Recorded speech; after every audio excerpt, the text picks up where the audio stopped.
Hello students, welcome to all of you on physics YouTube channel physics classes by BK Rai, KG road आरा।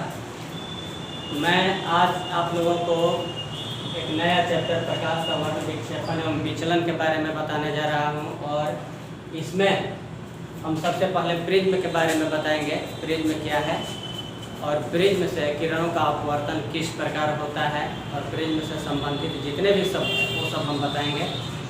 तो सबसे पहले prism क्या है ये देख लेते हैं।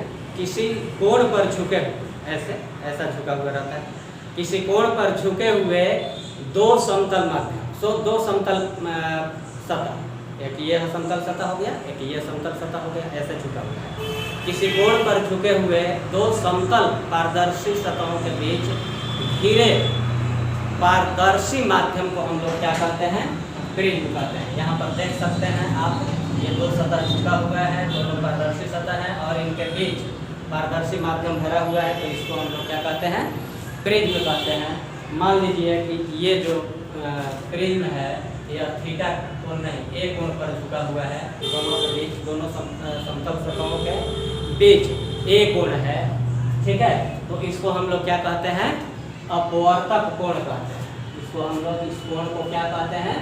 अपवर्तक कोण, अपवर्तक कोण कहते हैं। और अपवर्तक कोण को ए से व्यक्त किया जाता है, ए से दिखाया जाता है ना। और दोनों झुके हुए सतहों को अपवर्तक सतह कहते हैं। जैसे ये दो सतह ऐसे झुका हुआ है ना, ऐसे, तो ये सतह अपवर्तक सतह कहलाएगा और ये सतह भी क्या कहलाएगा? अपवर्तक सतह कहलाएगा। तो दो अपवर्तक सतह है इसमें, और दोनों अपवर्तक सतहों के बीच, दोनों अपवर्तक सतह का जो उभयनिष्ठ किनारा होता है, जैसे दोनों अपवर्तक सतह ऐसे झुके हुए हैं, तो ये उभयनिष्ठ किनारा है। उभयनिष्ठ किनारा को अपवर्तक कोण कहते हैं। और अपवर्तक कोण के ठीक सामने वाला जो सतह होता है ये नीचे, इसे हम लोग क्या कहते हैं? आधार कहते हैं, ठीक है। तो अपवर्तक इसको प्रिज्म को हम पूरा प्रिज्म, जब हम किरण आरेख बनाते हैं तो पूरा प्रिज्म को नहीं लेते हैं, प्रिज्म का अनुप्रस्थ काट लेते हैं।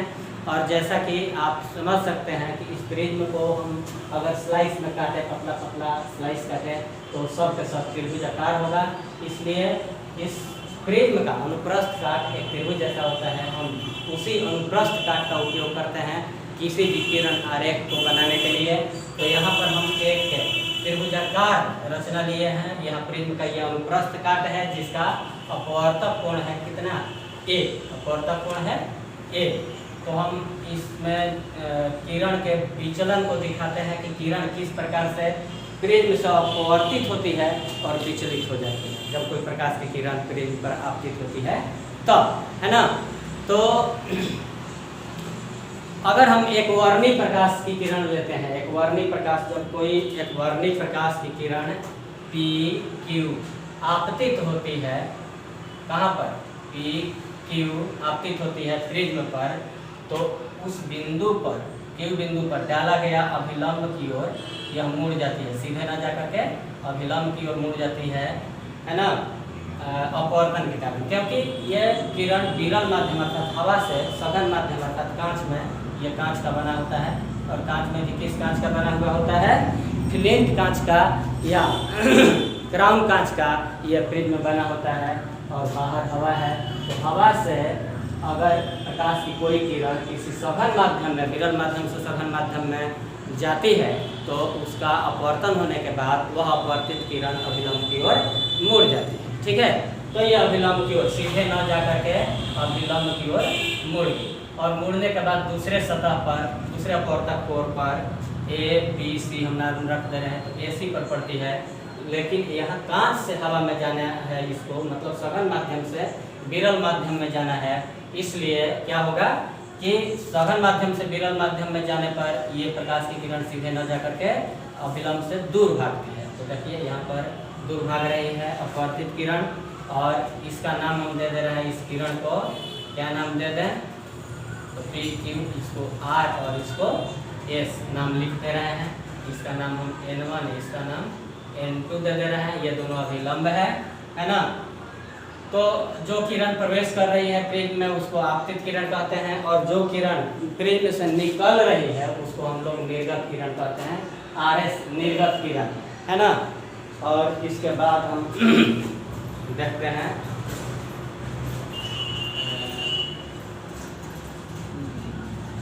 ए बी सी हो गया, इसको डी बिंदु ले रहे हैं, यहाँ पर डी बिंदु और यहाँ पर ई बिंदु। तो क्या होता है, ये विचलन कोण हम उसको देखते हैं।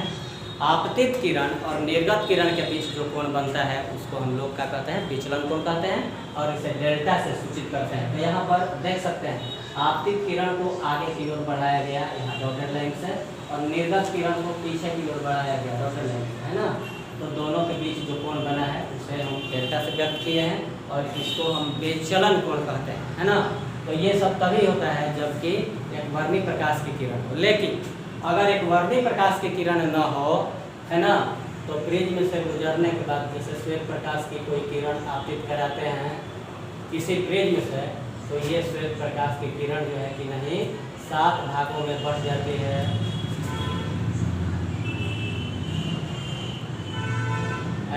ऐसे 7 भागों में बट जाती है, और ये किरणें 7 अलग अलग रंग की किरणों के रूप में प्रिज्म से बाहर निकलती है ना। इस तरह से बाहर निकलती है।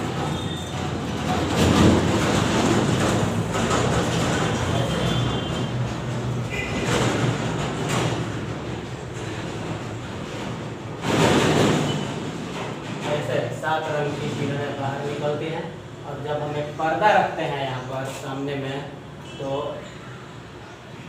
इस पर्दा पर ये किरण अलग अलग रंग किरणें पड़ती हैं, और पड़ने के बाद 7 रंगों की पट्टियाँ बनती हैं, वायलेट, इंडिगो, ब्लू, ग्रीन, है ना, येलो, ऑरेंज और रेड। ये 7 रंग की पट्टियाँ बनती हैं। इसको हम लोग क्या कहते हैं, वर्णपट कहते हैं, है ना, या इंग्लिश में स्पेक्ट्रम कहते हैं इसको, वर्णपट या स्पेक्ट्रम। तो इसका हम लोग बाद में स्टडी करेंगे। अभी हम यहाँ पर आते हैं विचलन पर। तो अगर हम एक ग्राफ लेते हैं, ग्राफ खींचते हैं, एक अक्ष में आपतन के कोण को दिखाते हैं। यहाँ पर आपतन का कोण है मान लीजिए I1, और यहाँ पर अपवर्तन का कोण है R1, और यहाँ आपतन कोण ही दूसरे सतह के लिए ये आपतन कोण है ना, लेकिन इसको हम नाम दे रहे हैं R2। यहाँ पर नाम हम दे दिए R2, है ना। और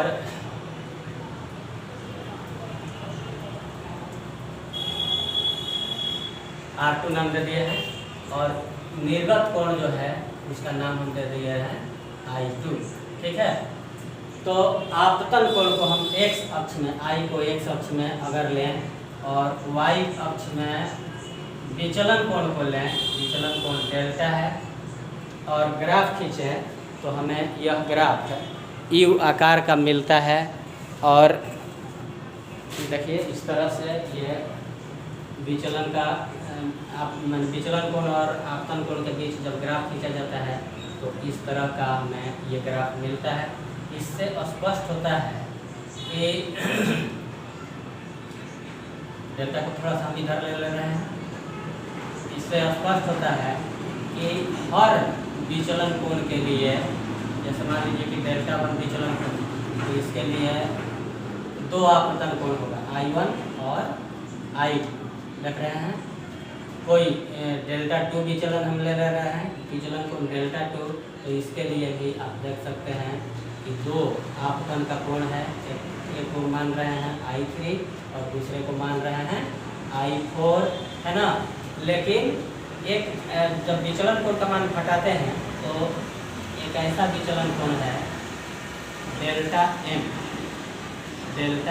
M, जिसके लिए सिर्फ एक ही आपतन कोण प्राप्त हो रहा है I, है ना। तो इस विचलन कोण को हम लोग न्यूनतम विचलन का कोण कहते हैं। वह विचलन का कोण जिसके लिए आपतन कोण का सिर्फ एक ही मान हो उसको न्यूनतम विचलन कोण कहते हैं, और इसे डेल्टा M से सूचित करते हैं। किससे सूचित करते हैं? डेल्टा M से। इसको क्या कहते हैं? न्यूनतम विचलन का कोण। न्यूनतम विचलन का कोण कहते हैं, है ना। और ये देख रहे हैं कि हर विचलन कोण के लिए दो आपतन का कोण है, लेकिन न्यूनतम विचलन की स्थिति में सिर्फ एक ही आपतन कोण होता है। आई से दिखाए हुए हैं हम यहाँ पर। और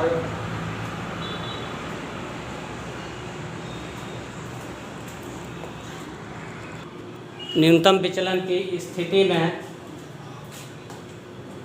आपतन कोण निर्गत कोण के बराबर होता है, मतलब कि I1 इक्वल टू I और R1 इक्वल टू R2 होता है न्यूनतम विचलन की स्थिति में। ठीक है, तो अब हम फिर से इस फिगर पर आते हैं। ABC ये क्या है, एक प्रिज्म है और आपतन का कोण है यहाँ पर I1, निर्गत कोण है I2, R1 और R2 कोण के यहाँ पर दिखाए गए हैं चित्र में। तो हम देखते हैं कि दोनों सतहों पर कितना विचलन हो रहा है। हम इस R1 और R2 को बाहर ही लिख दे रहे हैं ताकि स्पष्ट नज़र आवे। यहाँ पर हम R1 लिख दे रहे हैं। ये कोण जो है, ये जो कोण है ये R1 है और ये जो कोण है हम इसको भी बाहर लिख दे रहे हैं। ये कोण ये जो है R2 है ना। तो हम यहाँ पर पहले सतह पर, पहले अपवर्तक कोण पर कितना विचलन हो रहा है ये दिखा रहे हैं। ये कोण कितना हो जाएगा, तो हम यहाँ पर यही किरण आरेख निकाल रहे हैं, ले रहे हैं। ये हो गया A, ये हो गया B, यहाँ पर अभिलंब है N1, यहाँ है D है ना, D है। और आपतन कोण हो गया ये PQ, आपतन कोण हो गया। और यह विचलित मैंने अपवर्तित हो रही है, तो Q से किधर जा रही है, R की ओर जा रही है ना।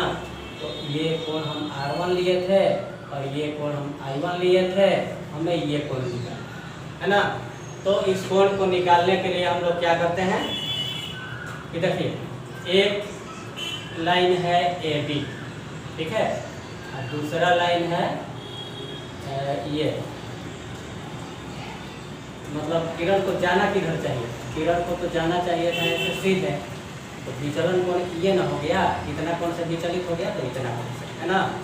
तो एक लाइन हो गया N1D, ये हो गया, एक लाइन हो गया ये। तो ये पूरा कोण किसके बराबर हो जाएगा, I1 के बराबर हो जाएगा। यहाँ पर स्पष्ट नहीं दिखाई दे रहा होगा, तो हम यहाँ पर ले रहे हैं, यहाँ से बता दे रहे हैं। ये पूरा कोण किसके बराबर हो गया, I1 के बराबर। और उसमें से R1 निकाल लेंगे तो ये कोण विचलन का कोण निकल जाएगा, मतलब I1 माइनस R1। उसी तरह से यहाँ पर देखते हैं, ये है साइड AC, यहाँ पर अभिलंब डाल दिया गया है N2D, और यहाँ पर आपतित किरण ये है, यहाँ पर कोण हम दिखाए हुए हैं R2, ये कोण R2 है। और यहाँ पर निर्गत किरण ये है, हल्की किरण आपतित किरण को जाना चाहिए था ऐसे सीधे, लेकिन सीधे ना जा करके विचलित हो गई। और विचलित होने के कारण यह R बिंदु से S बिंदु की ओर, R से S की ओर जा रही है। यह विचलित, ये अपवर्तित किरण है ना। यहाँ पर हम लिखे हुए हैं I2 और I2 हो गया, ठीक है। तो I2 में से ये कोण हम घटा दें, ये कोण कितना हो जाएगा, R2 के बराबर। तो I2 में से R2 घटा देंगे तो ये कोण निकल जाएगा I2 माइनस R2, ठीक है। तो पहले सतह पर विचलन कितना है, पहले सतह पर विचलन, पहले सतह पर विचलन बराबर I1 माइनस R1, और दूसरे सतह पर विचलन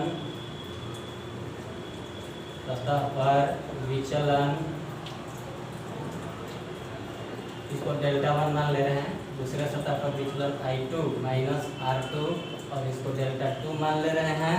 इसलिए कुल विचलन कितना हो जाएगा उसको देखते हैं। इसलिए कुल विचलन delta equal to delta 1 plus delta 2 और डेल्टा इजकल टू डेल्टा 1 कितना है जी I1 माइनस R1 और डेल्टा 2 है I2 माइनस R2। तो हम इसको लिख सकते हैं I1 plus I2 minus R1 minus R2 minus common ले रहे हैं तो I1 plus I2 minus R1 plus R2 minus common निकाल लिए। तो ये हो गया विचलन, डेल्टा का मान हो गया है ना। तो इतना विचलन उत्पन्न हो रहा है, ठीक है। इसको हम समीकरण 1 मान ले रहे हैं। और अब हम चतुर्भुज AQDR में देख रहे हैं। AQDR में देख रहे हैं, है ना। तो चतुर्भुज के चारों कोण का जोड़ कितना होता है 360। A प्लस कोण D कोण A प्लस कोण D प्लस कोण AQD प्लस कोण ARD बराबर 360 डिग्री और कोण A प्लस कोण D बराबर प्लस कोण AQD ये 90 डिग्री है। 90 डिग्री क्या है क्योंकि N1D अभिलंब है, अभिलंब 90 डिग्री पर होता है। अब प्लस यदि N2D अभिलंब है तो ये कोण भी कितना हो जाएगा 90 डिग्री इक्वल टू 360 डिग्री। 90 90 180 180 का अगर घटेगा तो कोण A प्लस कोण D बराबर कितना हो जाएगा 180 डिग्री। 180 में से 90 90 घट गया, 180 डिग्री घट गया 360 में से तो 180 डिग्री बच गया, है ना। तो A plus D equal to 180 degree हो गया। इसको हम समीकरण 2 मान ले रहे हैं। और ये भी जानते हैं कि त्रिभुज के तीनों कोणों का जोड़ कितना होता है 180 डिग्री। तो हम त्रिभुज QDR में ले रहे हैं। QDR में त्रिभुज का तीनों कोण ले रहे हैं। तो एक कोण है तो R1, एक कोण R1 और दूसरा कोण है R2 और तीसरा कोण D, है ना। तो त्रिभुज QRD में R1 प्लस R2 प्लस कोण D बराबर 180 डिग्री। इसको हम समीकरण 3 ले रहे हैं। समीकरण 2 एवं 3 से क्या पाते हैं देखिए, दोनों का दायां पक्ष बराबर है, इसलिए बायां पक्ष भी बराबर होगा। कोण A प्लस कोण कितना हो गया D बराबर, इसका बायां पक्ष है R1 प्लस R2 प्लस कोण D, है ना। तो कोण D और कोण D कट गया तो R1 plus R2 equal to कितना बच गया कोण A। या हम केवल ऐसे लिख दें कि R1 प्लस R2 बराबर A। इसे हम लोग कहाँ रखते हैं, अगर हम देखते हैं समीकरण 1 एवं 4 से, है ना। तो समीकरण 1 एवं समीकरण 4 से देखते हैं तो डेल्टा इक्वल टू कितना हो जाएगा, delta equal to I1 plus I2 minus R1 plus R2 के जगह पर कितना रखते हैं A रख दे रहे हैं। I1 plus I2 minus A, ये हो गया समीकरण 5। लेकिन न्यूनतम विचलन की स्थिति में क्या होता है, न्यूनतम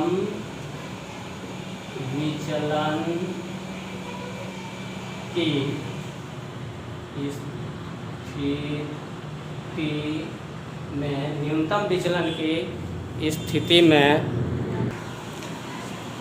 I1 बराबर I2 तथा R1 बराबर R2 एवं डेल्टा बराबर डेल्टा M होता है। और इन्हें समीकरण 1 एवं 4 में रख करके देखते हैं। तो सबसे पहले समीकरण 1 में डेल्टा के जगह पर हम रख दे रहे हैं delta M I1 plus I2, है ना। तो I1 बराबर I2 है ना, तो I2 के जगह पर भी हम I1 रख दे रहे हैं और माइनस R1 प्लस R2 है, R1 प्लस कितना R2, R1 प्लस R2। तो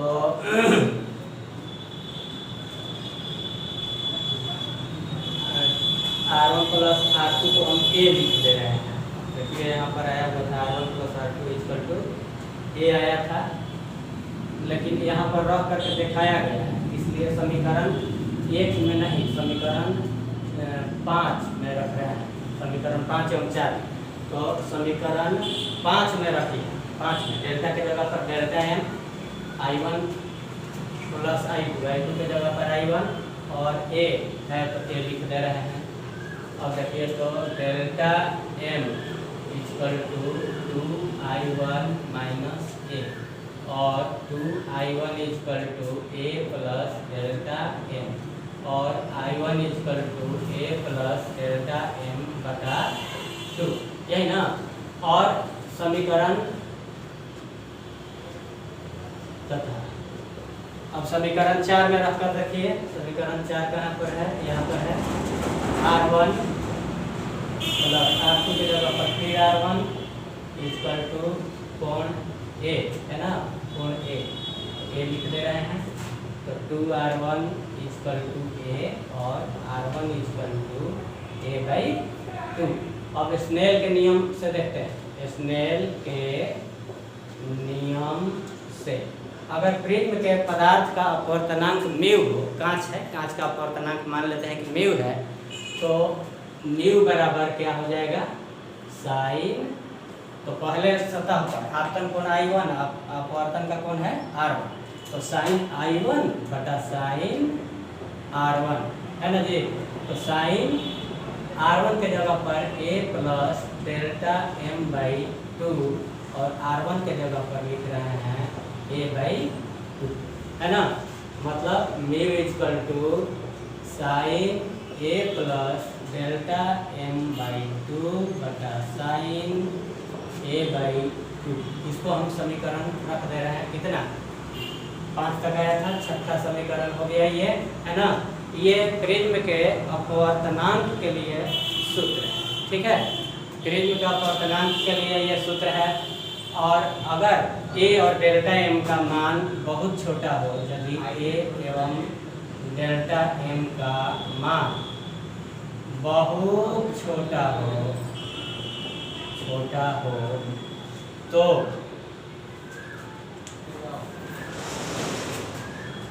देखिए यहाँ पर बहुत छोटा हो तो वैसी स्थिति में क्या होगा?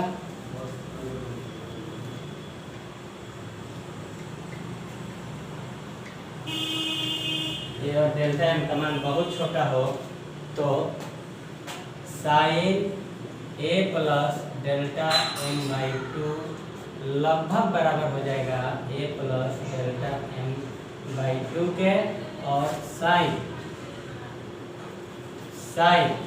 a/2 लगभग बराबर हो जाएगा a/2 के। ऐसी स्थिति में म्यू इक्वल टू, अब साइन हटा दे रहे हैं, sign a plus delta m/2 के जगह पर हम रख रहे हैं a प्लस डेल्टा m/2 और साइन a/2 के जगह पर हम रख रहे हैं a/2, मतलब a प्लस डेल्टा m बटा 2 गुना, और ये 2 ऊपर जाएगा, 2 बटा 2 कट गया तो कितना बच जाएगा? तो बच जाएगा म्यू इक्वल टू कितना? a प्लस डेल्टा m बटा a प्लस डेल्टा m बटा a। देखिए a प्लस डेल्टा m ऊपर बच गया अंश में, और हर में बच गया है कितना? a बच गया है, तो a प्लस डेल्टा m बटा a, और इसको a में a से भाग देंगे तो 1, और यहाँ पर डेल्टा m बटा a, है ना। तो अब 1 को इधर लेके चले आते हैं, तो डेल्टा m बटा a equal to mu minus 1 और delta m equal to mu minus 1 into a, ये जाकर के इधर गुना हो गया।